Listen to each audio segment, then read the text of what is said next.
ఈరోజు మన టాపిక్ వచ్చి ఏపీఎం సెట్లో మార్క్స్ వర్సెస్ ర్యాంక్ ఎంత అనేది. సో చాలామంది అడుగుతున్నారు మార్క్స్ ఎంత వస్తే ర్యాంక్ ఎంత వస్తుంది అనేది. చాలామంది ఏం చెప్తారంటే 160 మార్క్స్కి చెప్తారు ఎంత ర్యాంక్ వస్తుందో. సో అలా క్యాలిక్యులేట్ అవుతుంది ఏపీఎం సెట్లో, టీఎస్ఎం సెట్కి అయినట్టు. సో ఇక్కడ ఎలా క్యాలిక్యులేట్ అవుద్ది అంటే ఇంటర్ మార్క్స్ పర్సంటేజ్ 25% తీసుకుంటారు. సో ఎంసెట్ వచ్చి 75 తీసుకుంటారు. టోటల్ 100% ఈ రెండు తీసుకొని 100 మార్క్స్కి ఈ ర్యాంక్ అనేది డివైడ్ చేస్తారు. సో ఈరోజు అది ఎలా అనేది నేను మీకు చెప్తాను, ఎలా మీరు క్యాలిక్యులేట్ చేసుకోవాలో కూడా చెప్తాను. సో ఫుల్ వీడియో లాస్ట్ వరకు చూడండి, మీరు అర్థమవుతుంది. ఇప్పుడు మొత్తం డిస్కస్ చేద్దాం. మార్క్స్ ఫర్ సపోజ్ 80+ వస్తే 100కి అది ఎలా క్యాలిక్యులేట్ చేసుకోవాలనేది ఇది చెప్పేసాక చెప్తాను మీకు. సో మీరు కూడా క్యాలిక్యులేట్ చేసుకోవచ్చు. సో ఇదేనండి, 80+ వస్తే బిలో 500 వస్తుంది ర్యాంకు. 75+ వస్తే బిలో 1000 వస్తుంది అనమాట ర్యాంకు. అండ్ మన ఛానల్ని ఇంకా చాలామంది సబ్స్క్రైబ్ చేసుకోకుండా చూస్తున్నారు. రీసెంట్గానే స్టార్ట్ అయింది, చాలా ఫాస్ట్గా 1K కూడా కంప్లీట్ చేసేసాము 2 monthsలో. సో సబ్స్క్రైబ్ చేసుకోండి అండ్ లైక్ కూడా వేసుకోండి. ఇలాంటి కంటెంట్ ఇంకా ఎక్కువ తీసుకొని వస్తాను, చాలా ఫాస్ట్గా తీసుకొస్తాను.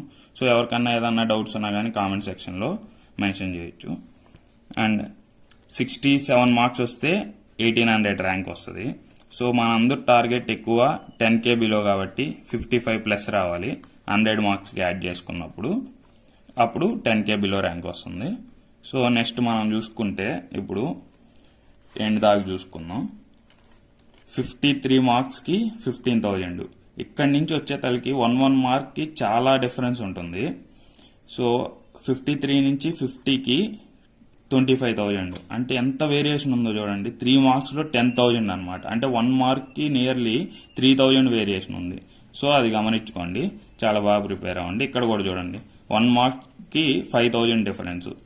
సో చూసుకుంటూ పోతే ఇక్కడ 2 మార్క్స్కి 10,000 డిఫరెన్స్. అంటే 1 మార్క్కి ఈజీగా 5,000 డిఫరెన్స్ వస్తుంది. సో ఎప్పుడైతే ఈ రేంజ్లో ఉంటారో మీకు 1 మార్క్ కూడా 5,000 వాల్యూ అవుతుంది. రేషనలైజ్ వస్తుంది ఇలా 30, 1.23 అలా వచ్చినప్పుడు 9 వచ్చిన వాడికేమో ఇక్కడ 40,000, వీడికేమో లైక్ 60,000 అలా వస్తుంది. అంటే ఒకే మార్క్లో కూడా ఇంత వేరియేషన్ ఉంటుంది. సో అది గమనించుకోండి. ఇప్పుడు 46, 50,000. సో ఎండ్ మార్క్ మనం మాట్లాడుకునేది నియర్లీ 30 వస్తే 1,65,000. అండ్ చాలామందికి చాలా డౌట్స్ ఉంటాయి, ఓసీ వాళ్ళకి క్వాలిఫైయింగ్ 40 మార్క్స్ కదన్నా, ఇక్కడ మీరు 40 కంటే కింద చెప్తున్నారు అని. దీనికి దానికి సంబంధం ఉండదు. ఎంసెట్లో 40 రావాలి క్వాలిఫై అవ్వాలంటే. మొత్తం యాడ్ చేశాక ఎంత వచ్చినా కానీ ఇబ్బంది ఉండదు. కానీ క్వాలిఫై అవ్వాలంటే విడిగా ఎంసెట్ ఎగ్జామ్లో 160 మార్క్స్కి మీకు 40 మార్క్స్ అనేది రావాలి. సో అది గుర్తుపెట్టుకోండి మర్చిపోకుండా. అండ్ నెక్స్ట్ ఇప్పుడు ఎలా క్యాలిక్యులేట్ చేసుకోవాలో చెప్తాను, మీరు కూడా క్యాలిక్యులేట్ చేసుకుందరు. x × 25 divided by 600. ఇక్కడ x వాల్యూ ఎంత, మీ ఐపీ మార్క్స్. ఐపీ మార్క్స్ చాలామందికి 1000కి ఎంత వచ్చాయో చూసుకొని దాన్ని బట్టి క్యాలిక్యులేట్ చేసుకుంటున్నారు. అలా కాదు, 600కి ఓన్లీ గ్రూప్స్ ప్రాక్టికల్స్ మార్క్స్ మీకు 60 అండ్ గ్రూప్స్ 540 మార్క్స్. ఈ రెండు యాడ్ చేసుకొని 600కి ఎంత వచ్చాయో చూసుకోండి, అవి పెట్టండి. సో అప్పుడు మీకు రిజల్ట్ అనేది వస్తుంది. సో ఇక్కడ మీకు వచ్చే ఎంసెట్ మార్క్స్. సో ఇది 75% క్యాలిక్యులేట్ అవుతుంది, ఇది 25% క్యాలిక్యులేట్ అవుతుంది. సో చాలామంది అడుగుతున్నారు మాకు ఎన్ని మార్క్స్ వస్తే 10K దాకా ర్యాంక్ వస్తుందని. నాకు మీరు practical marks and group marks add చేసి 600కి ఎన్ని వచ్చాయో కామెంట్ సెక్షన్లో పెట్టినా కానీ నేను రిప్లై ఇస్తాను మీకు ఎన్ని మార్క్స్ రావాలో. సో ఒక ఎగ్జాంపుల్ తీసుకుంటే ఇప్పుడు దీన్ని బట్టి అర్థమైపోతుంది మీకు. 558 వచ్చాయి అనుకుంటే ఒకరికి 23.25 అండ్ తనకే ఎంసెట్లో 70 వచ్చాయి అనుకోండి.